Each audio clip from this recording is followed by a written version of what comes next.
Bonjour à tous, je suis ravie de vous retrouver aujourd'hui dans une nouvelle vidéo sur ma chaîne. On va refaire un tag en ce joli samedi du mois de novembre et on est à une semaine de Montreuil. Bref, tout va bien. C'est un tag que j'ai d'abord vu sur la chaîne américaine de Kateastic que je suis assez assidûment en fait dans ses vidéos. Je trouve qu'elle a toujours des très bonnes idées ou ce genre de choses là. Et comme ce n'est pas la première fois, j'ai pu remarquer un tag ou une vidéo qu'elle avait fait en anglais eh bien, a été repris en français bien sûr, mais par une personne qui apparemment a toujours les mêmes idées que moi. Voilà, je suis très contente d'ailleurs, ça me flatte beaucoup. Et la personne qui a repris ce tag pour la première fois, je pense en tout cas en français, c'est Moody de Moody Take a Book. Donc si tu passes par là ma belle, je te fais plein de gros bisous et merci d'ailleurs d'avoir traduit le tag parce que comme ça m'a évité de perdre du temps, voilà, tout bêtement. Je vous mets bien sûr les deux chaînes en barre d'infos si vous voulez aller les voir car les deux sont géniales. Première question... Je commence le tag, je vous dis même pas de qu'est-ce que c'est, hein? Non mais c'est n'importe quoi, il y a des claques qui se perdent, moi je dis. Le tag s'appelle Problème de lecteur. Alors bon, moi je l'ai repris en français parce que voilà, on est un peu sur une chaîne francophone quand même, mais en anglais c'est The Reader Problems Book Tag, enfin bref, un truc du style, mais en français c'est plus simple, donc voilà, hein, on est d'accord, c'est parti. Première question, tu as 20 000 livres dans ta palle, si seulement. Comment décides-tu de ta prochaine lecture? En général, pour mes prochaines lectures, je ne me fie à rien du tout. Avant, j'essayais de sortir les livres qui étaient là depuis plus de temps que d'autres, en me disant bon, ok, on va moins les faire traîner dans la palle. Et puis finalement, j'ai remarqué que c'était pas forcément comme ça que je passais un meilleur moment avec le livre. Du coup, maintenant, j'y vais complètement au feeling. Si j'ai envie de lire tel livre alors que ça fait 2 semaines qu'il est dans ma palle, 2 ans, 6 ans, qu'importe, voilà, je ne me pose pas plus de questions. Tu as lu la moitié d'un livre, mais tu ne l'aimes pas. Tu abandonnes ou tu continues? En règle générale, j'abandonne. Avant, je me forçais en quelque sorte à continuer en me disant « Ah, tu sais pas, peut-être que les 3/4, ce sera mieux ». Mais très souvent, j'ai été déçue, c'était pas forcément des livres que j'ai aimés. Et donc, je me dis qu'il y a tellement de livres dans mes bibliothèques, dans des librairies, dans enfin plein d'autres que j'ai envie de découvrir. Si je perds mon temps avec des livres que finalement je sens que je n'apprécie pas plus que ça, soit je les repose et je me dis « Mauvais timing, faut peut-être que je le reprenne, mais d'ici... » quelques années, quelques jours, quelques semaines, mais en règle générale, si j'aime pas un livre, j'arrête et je passe à autre chose que je suis sûre d'aimer en fait. Voilà, c'est beaucoup plus simple. La fin de l'année approche et ton challenge Goodreads n'est pas fini. Ce qui est un tout petit peu mon cas. Donc si vous ne le savez pas, le challenge Goodreads, c'est un challenge que vous vous auto-instaurez en quelque sorte. Vous choisissez au début de l'année un nombre de livres que vous aimeriez lire durant l'année. Moi j'en avais choisi 105 et je suis je crois à 90% de mon challenge, donc j'ai bientôt fini mais je suis un petit peu à la traîne. Donc voilà, si jamais vous vous posez la question, c'est ça, et en fait c'est le but de lire tout ça en une année et vous voyez progressivement où vous en êtes. Est-ce que tu essaies de te reprendre et comment? Alors oui, en général là, c'est la première année que je fais vraiment mon challenge Goodreads. J'avais mis 5 livres de plus que ce que j'avais lu l'année passée. L'année passée j'ai lu environ 100 livres et cette année je me suis dit oh allez, 5 de plus, c'est pas grand chose. Alors comme ça n'a pas l'air grand chose mais finalement ça peut aller vite, pas beaucoup en fait, si vous voyez ce que je veux dire. Donc là, vu que j'en suis à 90% à peu près de mon challenge réalisé et qu'il me manque quelques livres à lire, je sens que voilà, il me reste encore 1 mois et demi, ouais, presque 1 mois pour terminer tout ça. Et vu que je suis actuellement dans le challenge Cold Winter que j'apprécie énormément, c'est également une deuxième motivation. Ça me motive d'autant plus de lire. C'est une période de l'année qui est pour moi très propice à la lecture parce que voilà, il fait nuit assez vite, on n'a pas forcément envie de sortir de chez soi, on est plus facilement à la maison et donc du coup je lis beaucoup plus. Les couvertures d'une saga série que tu aimes ne se ressemblent pas. Comment gères-tu ça? Alors heureusement je n'ai jamais encore eu ce problème, en tout cas je ne crois pas. Pas à ma connaissance. J'ai toujours eu beaucoup de chance de ce côté-là. Maintenant, je plains énormément ceux qui ont Divergente, par exemple, dans leur palle, et qui ont suivi la série depuis le début qu'elle est sortie en français. Donc ça a dû faire comme ça, déjà, dans votre bibliothèque, et les couvertures ne se ressemblent pas. Je sais pas, vu que ça ne m'est pas forcément arrivé, je pense que si j'ai juste un tome qui diffère du reste de la série, par exemple le premier qui n'est pas la même chose que les autres, je rachèterai probablement le premier. Mais si ça change vraiment de... Vous voyez, genre si j'ai la moitié de la série dans une version et la moitié dans l'autre, je pense que je marquerais dommage parce que voilà, si je rachète les livres pour avoir exactement la même chose, j'aurais pu les acheter, j'aurais pu acheter d'autres livres que je n'avais pas déjà. Voilà. Vous allez me dire, t'as combien de versions d'Harry Potter déjà? J'avoue. Mais voilà, quand c'est Harry Potter, c'est pas pareil. Pour moi en tout cas. Tout le monde aime un livre que toi tu n'aimes pas. À qui en parles-tu du coup? Alors très souvent quand c'est ça, j'en parle à Vincent parce que Vincent ne lit pas énormément, il lit un petit peu mais pas non plus, pas le lecteur assidu que moi je suis par exemple. Et donc du coup forcément je lui explique et je lui en parle et ça me permet de déverser ma haine contre un livre, quoique j'ai jamais vraiment détesté un livre. Tu es en train de lire dans un lieu public et tu sens que tu vas pleurer. Qu'est-ce que tu fais? Alors, très marrant parce que ça m'est arrivé quand j'étais en train de lire The Last Song, je crois, cet été, et j'étais en plein dans la partie, donc comme tous les Nicholas Sparks, de la petite partie où tout dégénère, hein, où t'as les larmes qui viennent toutes seules en fait, voilà. Donc j'en étais là, et j'étais en salle de pause, donc en salle de pause de mon travail, et j'étais là, je me disais non, mais non, il faut pas que je pleure maintenant, il y en a un qui rentre et c'est foutu, donc je me suis retenue, très très fort, j'ai fermé mon livre, je me dis tant pis, je garde ce passage là pour plus tard quand je serai à la maison tranquillement chez moi. Donc voilà, ça m'est jamais vraiment arrivé autrement. Nos étoiles contraires, j'étais à la maison. Harry Potter, j'étais à la maison. La suite d'un livre que tu aimes vient de sortir mais tu as oublié pas mal de choses. Que fais-tu? Tu relis le précédent, tu trouves un synopsis bien spoilant ou tu pleures de frustration? Donc je pense que je chercherai un synopsis très très spoilant.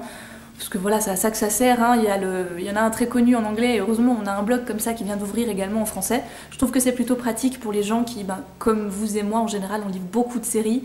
Voilà, on peut pas toujours tout se souvenir à chaque fois de chaque détail. Alors en général quand je lis un tome 2 ou une suite, j'ai les éléments du tome 1 qui me reviennent plus ou moins en mémoire à ce moment-là.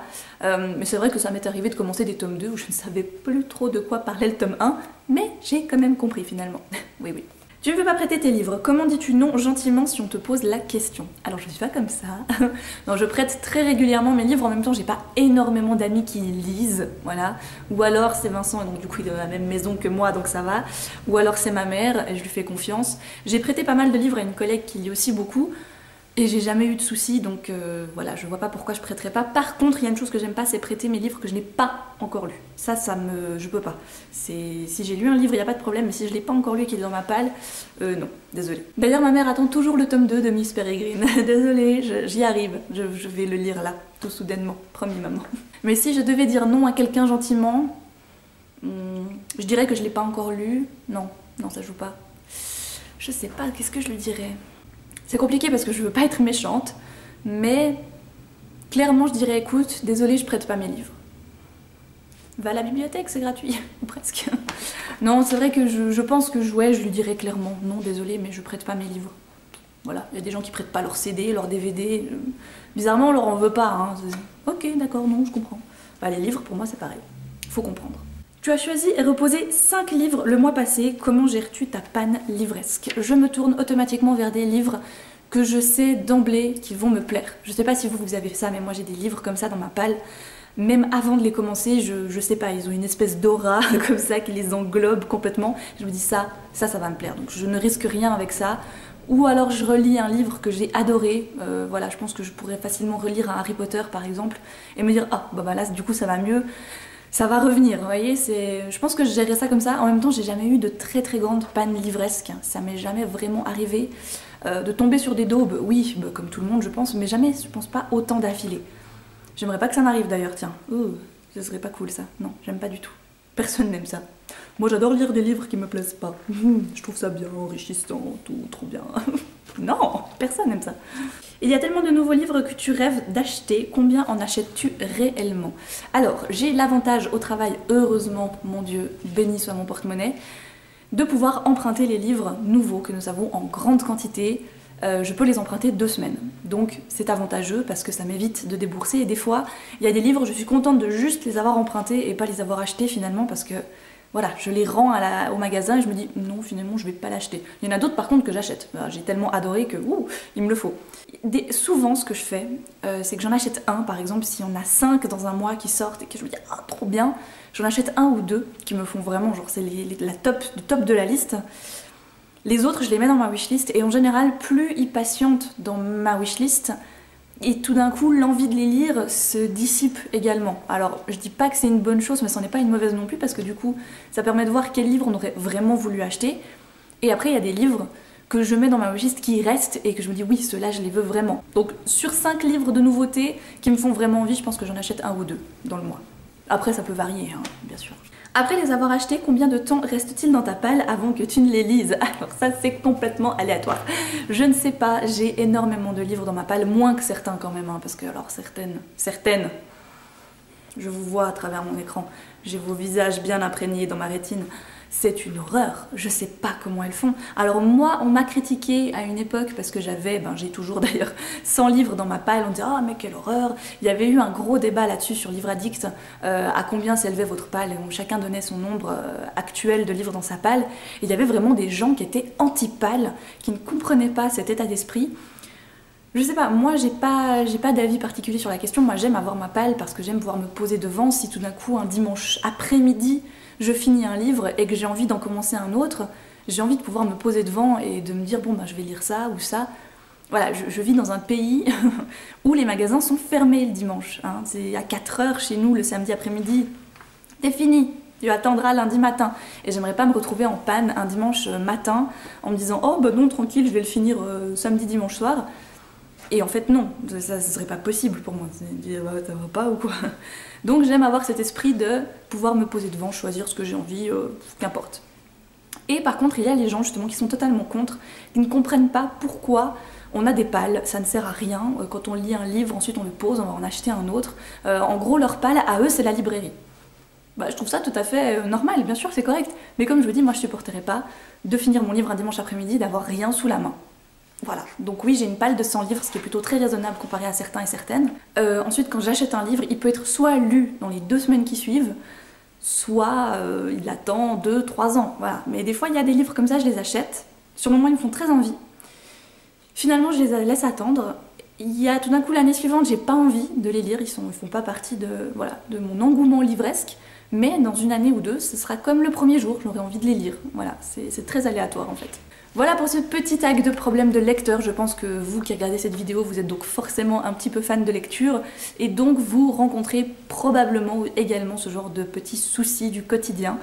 Bref, je vous embrasse tous très très fort, je vous souhaite de très belles lectures. Ne rencontrez pas trop de problèmes livresques, hein. C'est pas drôle parce que les pannes livresques, tout ça, c'est pas bien.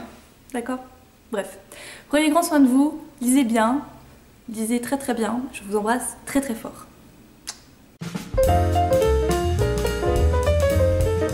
Ça m'aurait évité de les traduire. Non, j'ai déjà dit ça, c'est pourri. On va pas redire des choses qu'on a déjà dit, Margot, ça va pas du tout ça. Mon dieu, j'ai mes cheveux qui ont fait pouf après que je les ai coiffés. Comme ça. Je peux faire des rideaux. Je pourrais m'accrocher aux fenêtres comme ça. Faire l'étoile dans mes mots. Et salut Patrick. Oh, ne me demandez pas qui c'est Patrick, des fois j'ai des... Voilà. Il y a mon chat là-bas qui me regarde genre... Qu'est-ce que tu fais? Pourquoi tu fais ça? Il y a tellement de nouveaux livres qu'as-tu... J'écris comme une merde, mais alors... Je n'arrive pas à me relire. C'est bien d'avoir un cahier pour noter tous ces... mais après il faut relire. Voilà, c'est mon gros problème. J'ai un peu l'écriture d'un médecin en fait. Mira. Miaou. Miaou.